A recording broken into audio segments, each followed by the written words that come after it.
Our presenter today is Dr. Mohini Rawat. Dr. Rawat is the co-founder and president of the American Academy of Musculoskeletal Ultrasound.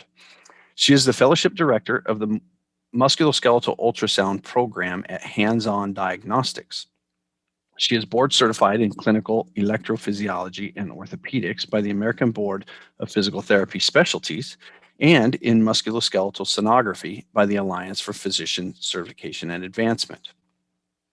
She received her doctorate in physical therapy from MGH Institute of Health Professions in Boston and her master's in biokinesiology from the University of Southern California. She is faculty for courses in musculoskeletal ultrasound and clinical electrophysiology in the physical therapy program and other continuing education courses. She has mentored hundreds of clinicians and has reviewed thousands of ultrasound studies. Dr. Rawat is a contributing author and has written chapters on imaging in textbooks. She is the editor of a textbook in musculoskeletal ultrasound called Atlas of Musculoskeletal Ultrasound of the Extremities. She is the chair of the Academy of Clinical Electrophysiology and of the Wound Management Neuromuscular Ultrasound Special Interest Group and holds other elected positions in the American Physical Therapy Association. It is our pleasure to have you with us today. Take it away, Dr. Rawat. Thank you, Tori, for the invitation, and thank you, POCUS Academy, for inviting me. And welcome everyone to the webinar. All right, so welcome everyone. I will be talking about ultrasonography in focal neuropathies. So ultrasonography in peripheral nerve pathology, or more specifically, focal neuropathies, is a very useful tool or a very useful technique because of the following reasons. Most of the peripheral nerves run a superficial course, which can be easily followed with ultrasound. And the internal architecture of the nerves, like the fascicular pattern, which I'll be briefly discussing here in next couple of slides, can be studied. And these fascicular pattern, their echo signal and their texture can easily be studied and followed with ultrasound compared to other imaging modalities like an MRI. As we know, nerves travel in different fascial planes and at different depths as they course from proximal to distal aspects of the limb, and you can follow a course of a specific nerve as it's traveling between different planes, going superficial and deep. And because most of the peripheral nerves are, they run a superficial course, we can easily scan them with ultrasound. Now, if you have to pick the type of probe for peripheral nerve imaging or neuromusculoskeletal imaging, you have to go for a higher frequency probe. As you can see right here highlighted, 7 to 18, usually like closer to 18 for upper extremities and lower extremities. For some deep nerves, especially in the hip area, sometimes you have to go a little bit lower. But for the most part, you have to stay on the higher frequency range to get a good resolution to see that internal architecture of the nerve. So I would say 18, and if you have a probe which can go up to 20 megahertz, that gives you a spectacular, beautiful resolution to look at the internal architecture. Now, another advantage of ultrasound imaging in peripheral nerves is that you can see real-time interaction of different tissue structures around the nerve. So real-time evaluation of surrounding tissue, how it's interacting with the nerve or how nerve is interacting with surrounding tissue. It's a great adjunct to electrodiagnostic testing, specifically in nerves, because electrodiagnostic testing is something that is considered a gold standard. And if you review some of the literature related to peripheral nerve imaging, you will see a lot of comparison with this gold standard. And I have some cases to discuss showing how ultrasound adds to the information that you gain from these electrodiagnostic studies. So let's look at the normal sonoanatomy of the nerve. As we know, when we do ultrasound, we always have to get two planes of view for every structure. Right now, we are talking about the nerve. So nerve needs to also be scanned in two planes. long axis and short axis, or you can call it longitudinal section or transverse section. So in the longitudinal section, as you can see here, the nerve appears as a hypoechoic signal. It's bound by bold echogenic lines, and you can also see some echogenic lines within the nerve. So you're looking at the echotexture within the nerve in long axis view right here. If you compare that with the tendon underneath, which is more echogenic than nerve, it appears more bright or hyperechoic compared to the nerve. In short axis view, nerve appears as a honeycomb or fascicular pattern or starry night. And in this view, you can see right here, the nerve looks like it is showing some texture inside, like fascicular pattern within the nerve. And you can call it honeycomb or you can call it fascicular pattern. If you go lower on the frequency range, it appears starry night. Again, they all mean the same thing: honeycomb, fascicular pattern, or starry night. If you go lower on the frequency, it appears more as starry night, and higher on frequency, more honeycomb and well-defined fascicular pattern. So here is the internal architecture of the nerve. Nerve has connective tissue structures, namely endoneurium, perineurium, and epineurium. So the outermost connective tissue layer is epineurium, and inside the epineurium, the nerve is arranged in a bundled fashion called fascicles. And these fascicles have several axons inside that, and each nerve fiber or axon is surrounded by endoneurium, myelin sheath, and endoneurium. So there is a connective tissue network, and then there are also blood vessels and fascicles, blood vessels and other connective tissue inside the nerve. So that's the internal architecture. And as you can see, if you go higher on the frequency of the probe that you use, you can see this internal architecture very well defined. In this example, in short axis view right here, I hope you can see my pointer. The nerve appears as fascicular arrangement or honeycomb arrangement, and each fascicle that you see here is the bundle, or you can see this part here, the group which is bound by perineurium.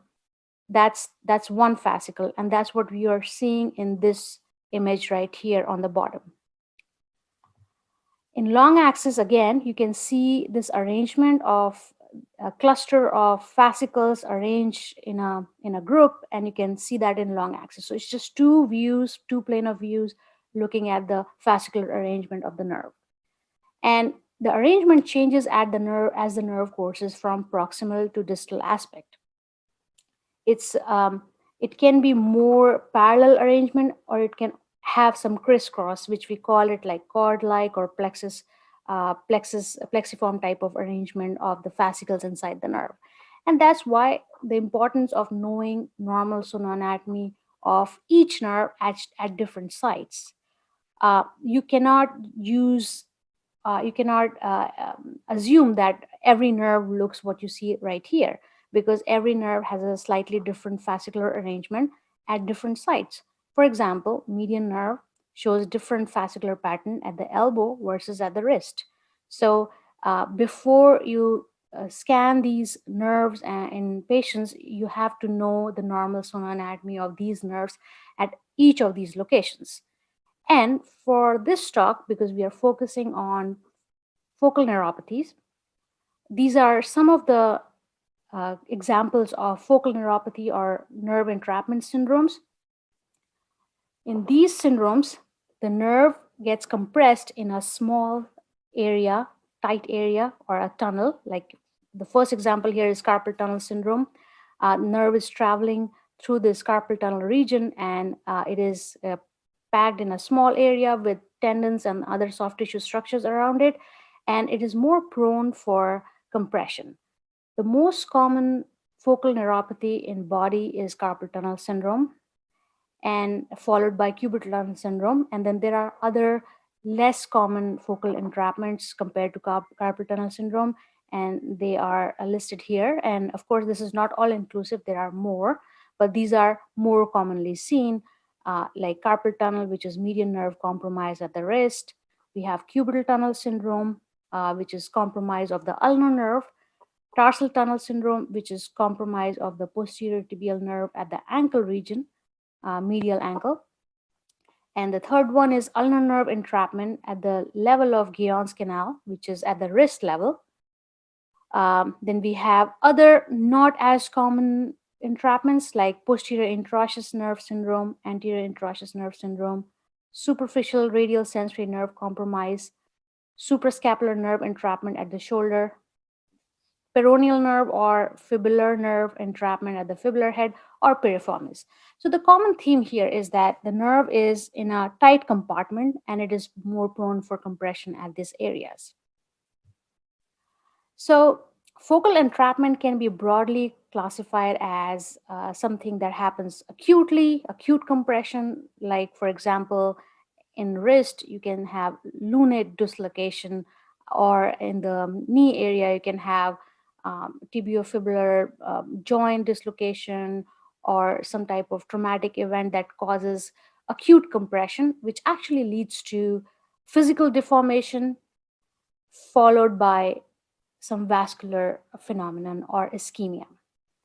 Now, the second category, which is the focus of today's talk, is chronic or slowly progressing or gradual onset type of focal entrapments, sorry, which is more common. So this slowly progressing, gradual onset focal entrapments are more common, and that's the focus of this talk.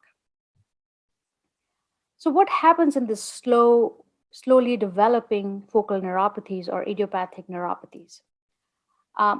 When there is some type of repetitive stress in that area where the nerve is in a tight compartment, there is first some type of vascular mechanism because there is increased pressure due to various reasons or factors.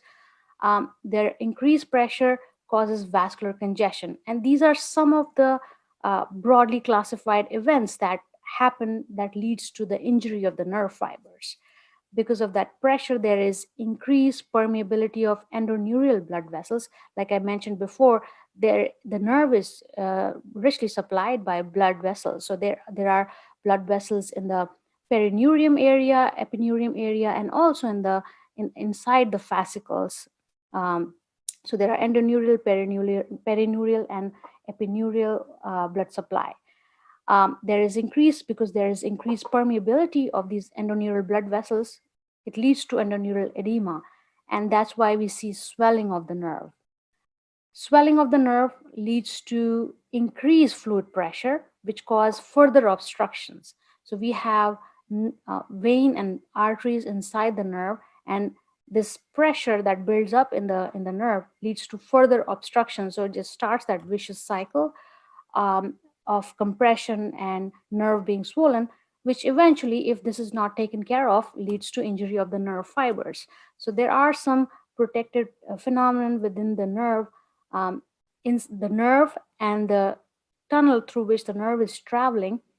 They have interrelated pressure systems, a very delicate system which works very well, but that gets affected due to compression in the area, again, due to various reasons.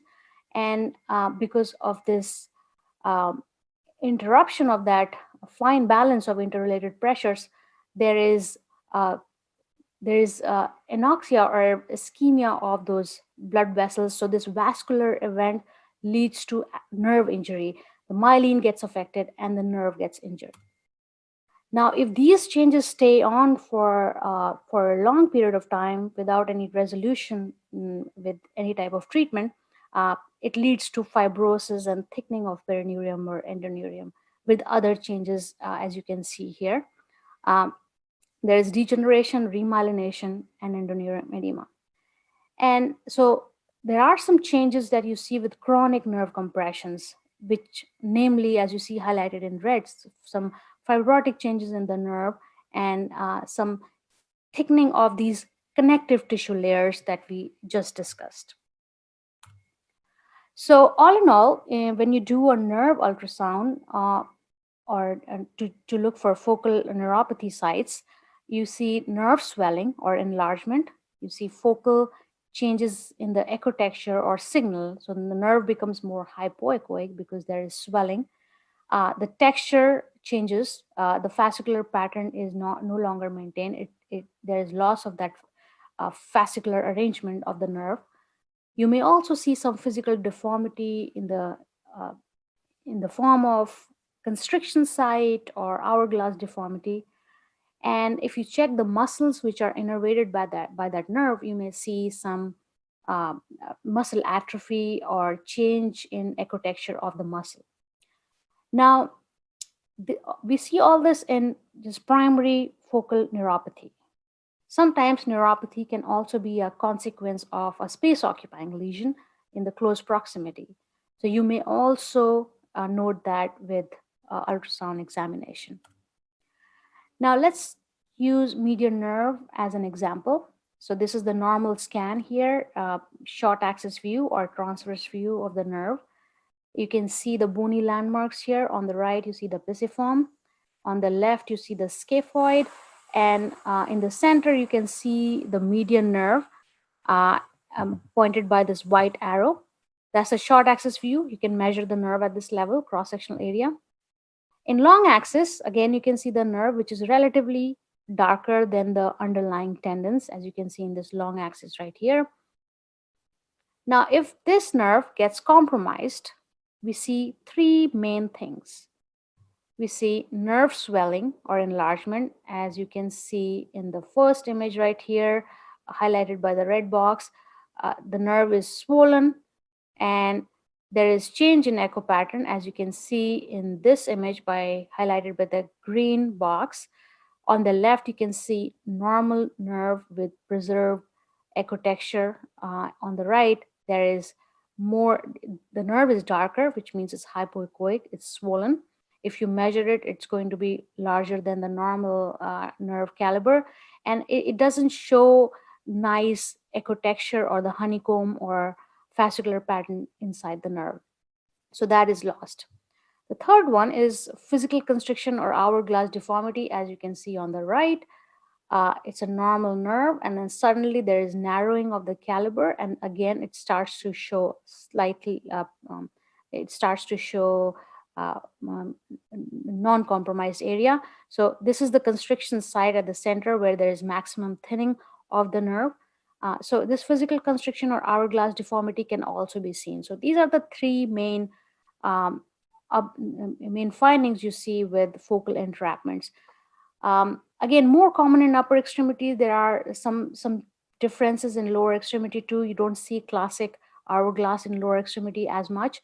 Uh, but these are the three main things that you're looking for as the feature of focal neuropathies.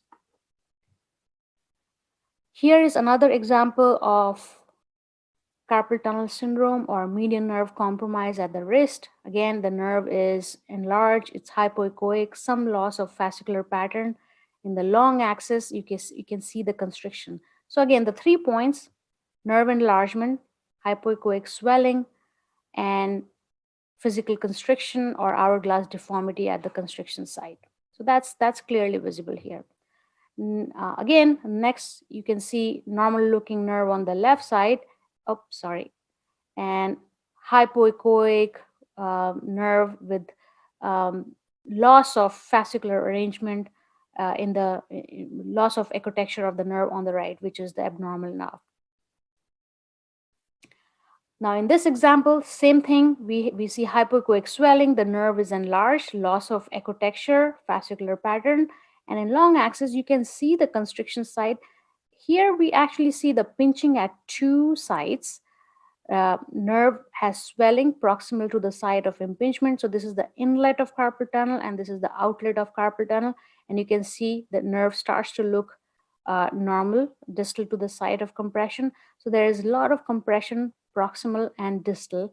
And then you can see the caliber better proximal and distal to the site of compression.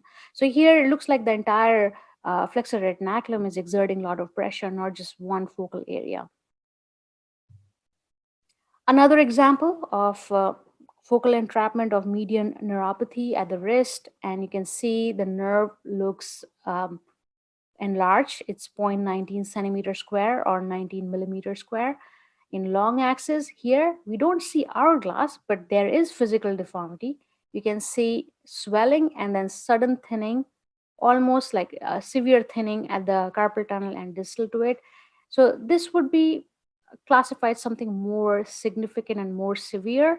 And if you correlate these findings with the electrodiagnostic findings, you will see that this is most likely a severe grade of carpal tunnel syndrome. So severe, where you will see some axonal degeneration and some also some denervation of the muscle supplied by this nerve in the hand.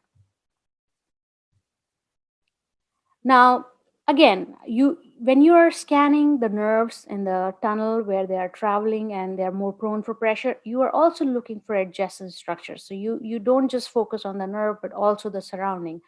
For example, in this case, the bold orange arrow is pointing at the nerve. The thin arrow is pointing at a space-occupying lesion, which looks anechoic compared to the nerve. In long axis, this anechoic structure can be seen on top of the tendon. And so this is a space occupying lesion. This is a ganglion cyst arising from the sheath of flexor pollicis longus, which is just radial to the median nerve. And you can actually see this enhancement artifact underneath that cyst. So that gives you an idea that it's a cystic mass in the carpal tunnel.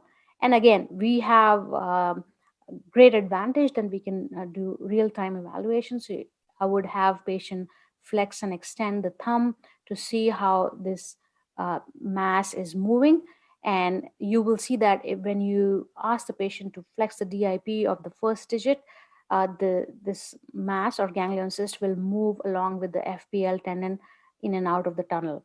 So that's a lot of force or stress in the carpal tunnel region. And again, this is a tightly packed region with the 10 tendons and the 10 structures, 4 slips of FDS, 4 FDP, and 1 FPL tendon.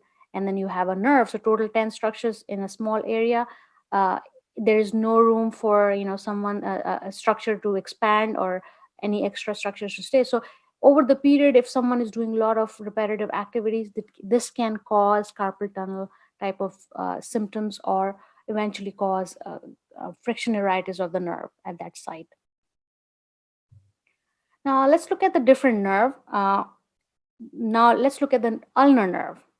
Ulnar nerve is scanned on the medial side of the elbow, bridging medial epicondyle and lateral, olecranon. I'm showing you ulnar nerve at 3 sites: retroepicondylar level, which is the first one, then at the medial epicondyle level, the second one, and the third one is in as it's entering between the two heads of FCU, flexor carpi ulnaris, which is the last one here. So same nerve looks different. That's why the importance of knowing every nerve, normal appearance of every nerve at each location. So it is hypoechoic at both these sites, and then it becomes more nicely fascicular. You can see nice arrangement, like 3 big fascicles in the nerve, and that's always seen between the 2 muscles. Around the bony areas, nerve appears more hypoechoic. So that's the normal appearance of this nerve at these 2 sites. Long axis view, again, the nerve shows some texture. You can see the texture within the nerve, the fascicular arrangement in the long axis at both these areas, behind the epicondyle, and also as it's traveling between the muscle mass, FCU. This is how ulnar nerve appears when there is entrapment of the nerve at the elbow, or cubital tunnel syndrome. In short axis, you can see nerve is swollen, is enlarged, loss of echotexture. In long axis, you can see the physical constriction. You can see this is the constriction site, because proximal to that, the nerve is swollen, and distal to that, the nerve shows normal caliber. And that's the typical appearance of focal neuropathy of ulnar nerve at the site of the elbow. Now, let's look at this case. This is a 67-year-old male with numbness and tingling in ulnar distribution of the hand and weakness of the grip, right more than left. There were EMG studies done on this patient, and the conclusion was the ulnar neuropathy, focal ulnar neuropathy is severe on the right, and it's moderate on the left. So same ulnar neuropathy, right and left, right more severe than left. Now let's look at the nerve. So this is how the right ulnar nerve appeared on the medial side of the elbow. This is the medial epicondyle right here, and ulnar nerve is pointed by sorry, no, go back. Ulnar nerve is this big area. So it's, you can see it's enlarged, it's hypoechoic, it's swollen, and this short axis view is slightly proximal to this level, maybe like 1 or 2 millimeters, and you can see the change in morphology of the nerve, right? So of course this is big and swollen, so this is abnormal, but our job is not done yet because we have to still scan it slightly proximal and distal. And as you start to go proximal, slightly proximal, you see this nerve flattening over something. So there is something underlying the nerve, and it's flattening here. Now let's look at the long axis view, and I stitched it to show you the overview of this nerve. So that's proximal on the left, distal on the right, and that's the nerve. And you can see the swelling of each fascicle, you can see here, and then sudden narrowing over this mass that you see right here on the medial side of the elbow. And then again, there is a return of some of the caliber, but not as much. And then you can see this distally, although you don't see hypoechoic, but you see more of echogenic texture in the nerve. So this is the site of compression. So that's the physical deformity that we see, or physical constriction. And you can see this mass. So there was elbow arthritis, and these are some bony hypertrophic and arthritic changes. This synovial proliferation with some heterotropic ossification, and this mass is actually impinging on this nerve right here. And so let's look at this clip here of this right ulnar nerve. I'm going to be going from distal to proximal. I played a couple of times. So this is the nerve. This is the muscle mass, and you can see the nerve is normal caliber distally and suddenly becomes large. Okay, let's play this again. I'm going to go back. Okay, I'm going to go back and start from the beginning. Okay, go back. Yeah, here. So this is, you can see the fascicles within the nerve. This is the ulnar nerve, and this is FCU. So this is FCU, flexor carpi ulnaris, and that's the nerve. And from here, we are going to go proximal towards medial epicondyle. So here, see how the nerve, actually this clip is too fast. I'm gonna go back and scroll over so you can see it. So nerve between the muscle, FC, flexor carpi ulnaris. Now from there, let's go look at the nerve. Keep your eyes fixed on the nerve and see how the morphology of the nerve is going to change. You go slowly. See, now it's becoming big. Not as big, but it's getting bigger. Still you can see some fascicular arrangement within the nerve. Now look how flattened this nerve looks.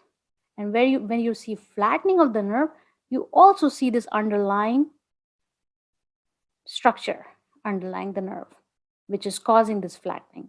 So that's the site of impingement. Keep going proximal. Again, it's really flattened, and you can see this arthritic change right here. And we keep going up, and here we have still flattened because we still see that structure under the nerve. Keep going. Now that structure is disappearing. So now the nerve has some relief because nothing is pressing on it from underneath. Now this is the area where nerve shows maximum swelling, and you also start to see the medial epicondyle. And we go up a little bit. And here you can still see the swelling. And if we keep going a little bit more proximal, it's swollen, but it's less, the caliber is becoming smaller compared to at the medial epicondyle area. You can see the medial triceps showing up here, the nerve is here, and it's away from the compression site. So as we go more proximal, you start to see the nerve returning to its normal ecotexture. So this is like way proximal. You can see only the muscle tissue, no bone. And here you can again see those clusters, which is the fascicular arrangement. So at this side, the nerve assumes its normal ecotexture. So look at this. So we started here where the nerve had some preserved fascicular arrangement, went proximal, this area where nerve showed really flattened morphology over this mass, and then proximal to that, we have this swelling, and then again from here on, it assumes close to normal caliber and ecotexture. So that's the right side. Okay, also pay attention to how this nerve looks. We'll come back here again. Now let's look at the left side. So this is the left ulnar nerve. And left side also shows the same thing. You can see the nerve is big, not as big as the right side. We go long axis. Again, we see similar, but less, it's like less prominent than the right side, those changes. Nerve shows swelling. Over the mass, there is some thinning, not as dramatic as the right side, but you can see some thinning, and then normal caliber. But note the distal aspect of the nerve right here. You can see some preserved ecotexture, those fascicular arrangement in long axis. Again, we have medial arthritis here on the left side too. Now let's look at this clip here. Look at the nerve between the muscle tissue. This is just going from distal to proximal. Now here, let's go again. This is the nerve cluster here on my, that's the nerve right here, right here, right here. And yeah, so similar to the right side, but not as dramatic as the right side. Again, let's play again. That's the nerve. And we go proximal, and here medial epicondyle. So you see it throughout from forearm area to medial epicondyle to medial triceps, and it doesn't show as dramatic thinning and then normal caliber. It stays relatively on the hypoechoic side, becomes enlarged at the medial epicondyle, but no such dramatic change in the caliber or morphology of the nerve as on the right side. So if we look at the nerve here in the long axis, so swelling, some compression, then normal caliber. Now let's go proximal, right side. Now compare that with the right side. See how dramatic the compression here is, and then almost like loss of that ecotexture on the distal side. This looks more of those fibrotic changes or atrophy or thickening of the connective tissue network. So this correlates very well with the EMG findings. So if you remember, EMG was showing severe focal neuropathy of right and moderate left.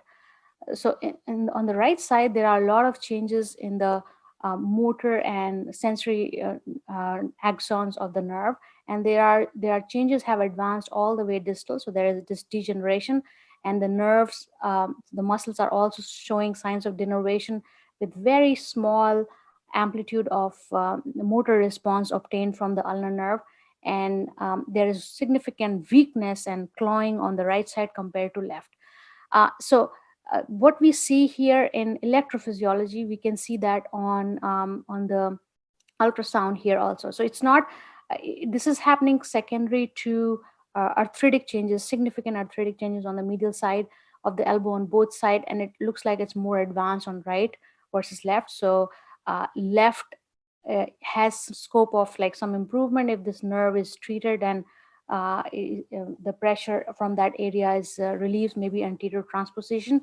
Right one has advanced significantly for the nerve to show really diminished function on electrophysiology, and also show these changes, like as you can see on the right side here, those fibrotic changes on the right side.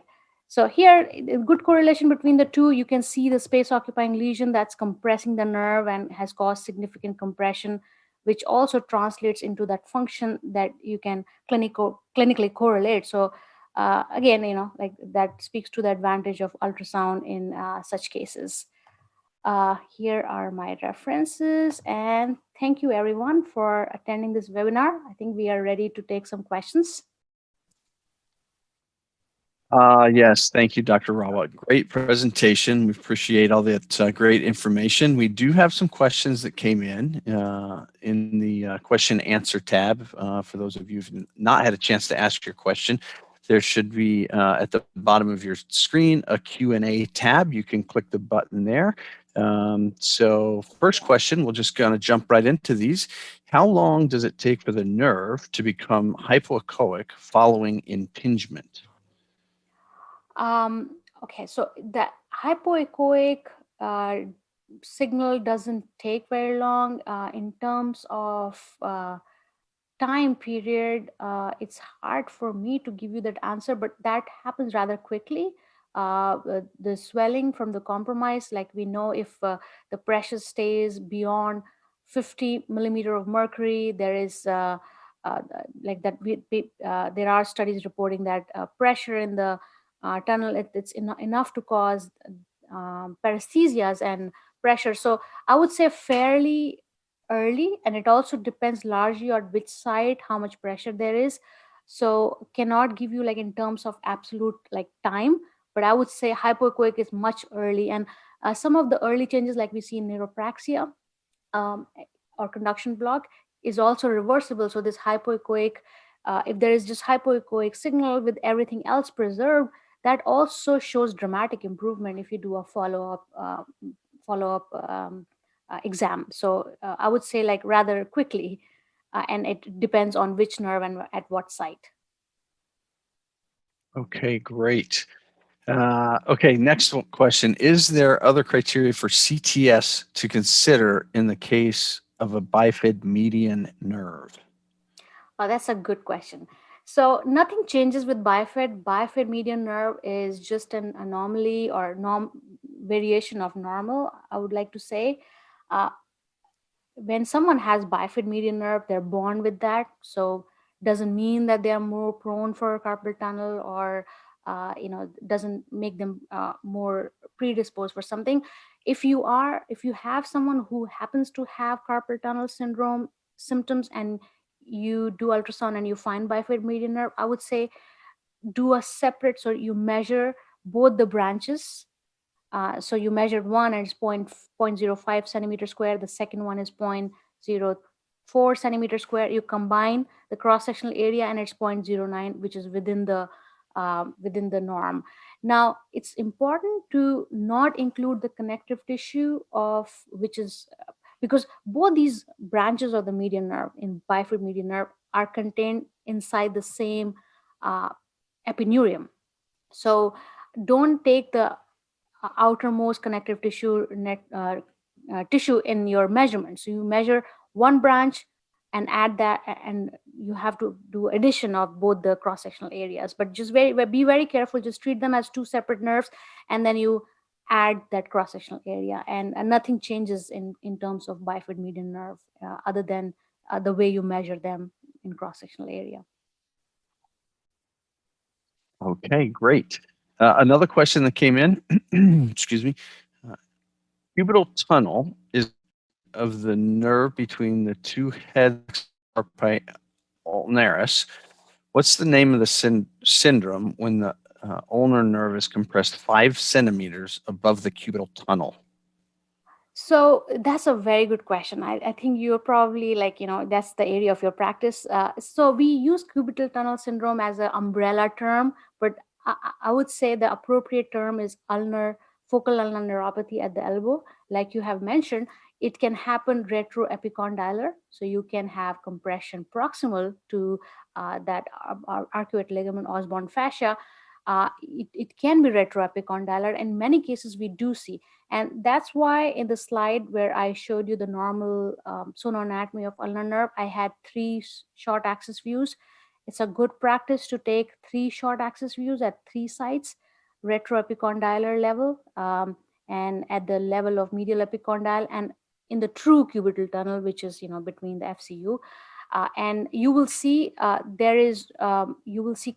nerve compression at different sites. It's usually proximal to that fascia where you see swelling. So yeah, again, retroepicondylar is another area where you can see compression, and I would call that focal neuropathy at the elbow, and more specifically define it at is retroepicondylar level.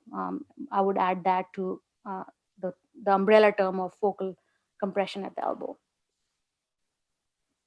Great. Okay. Thank you for that. The next question is the ulnar nerve diameter important to calculate? Uh, you can calculate not at the elbow level. It's not important at the elbow level. The more important measurement is cross-sectional area. That gives you the swelling, and also, like, if you need the norm to compare to something. So in literature we see more of cross-sectional area norms to compare it with. Again, diameter, it really depends if you're picking anterior, posterior, or medial lateral. So I would say if you are measuring, just go with the cross-sectional area measurement. uh, in carpal tunnel or median nerve, there are some measurements like flattening ratio where you can use linear measurement, but for the most part in the nerve, stick with the cross-sectional area, because that gives you a very good idea, has greater clinical utility than other measurements. Okay, great. Another question here. We've got a few more minutes. Another question. What is the feature of vasculitis or neuritis on ultrasound? So vasculitis is entirely a different entity. Neuritis, vasculitis is going to show up in different tissue other than nerve. I don't know if you really mean vasculitis, or you are meaning to say um, a vascular compromise of the nerve supply, or of the nerve supply. So I would say neuritis is same like focal neuropathy, what you see here, but vasculitis is just entirely a complete different entity. Okay. And another question that came in, do you actually use the 8 to 15 millimeter squared values for CTS?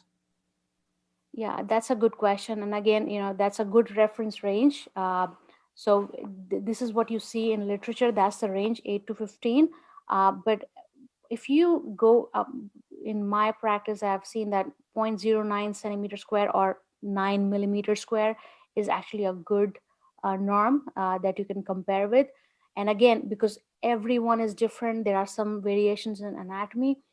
If someone is borderline, and you're on the fence and you're not sure, side to side comparison is a great way to go. I go with like 0.09 centimeter square or 9 millimeter square with side to side comparison if I'm on the fence and not sure if this is something. And again, you also clinically correlate, so it's not just you are using absolute numbers and using them to define a pathology. So yeah, so I go with 9 millimeter and side to side comparison. Okay, great. We've got, and I know we're at time, we've got just two more. So let me ask those real quick. Which neuropathy is often seen in ultrasound practice in the region of the upper arm? Carpal tunnel syndrome. That's the most common entrapment syndrome in the body. So that's the most common one. We use our hands. We are humans, hands a lot, and there is a lot of repetitive motion, and it's tightly packed. We also have tendons. They can also swell up. There can be flexor tendon problem in the tunnel, and so yeah, I would say carpal tunnel syndrome is the most common that you would see. Okay. And then we had one come in on the chat. Dr. Rawat, you may not have seen that one. Do you have a reference for normal cross-sectional areas for different nerves? So I From your think reference one of list, maybe. my, yeah, that's probably in the reference list. You will see that in the last slide. Um, yeah, it's going to be, yeah, the second reference that you see right here, and then the fourth one is also the most updated one. That's the most, yeah, the fourth one. Yeah, So I so have go ahead. those. I think you might have your question and answer box. We're seeing a gray box over your references. If you can close that, Okay. just All right. close your or move it out of the. Question box. Yeah, there you go. Just go ahead and close that, and then that way Okay. the attendees. There you go. The second, I think you said the second one and the fourth one. Second and the fourth one. Yeah. Yeah. Okay. Very good. All right. Well, that's all of the questions. So that wraps up our session today. Thank you, Dr. Rawat. We do really appreciate you being here and giving us this presentation today. So thank you. Thank you for having me, and thank you for attending, everyone.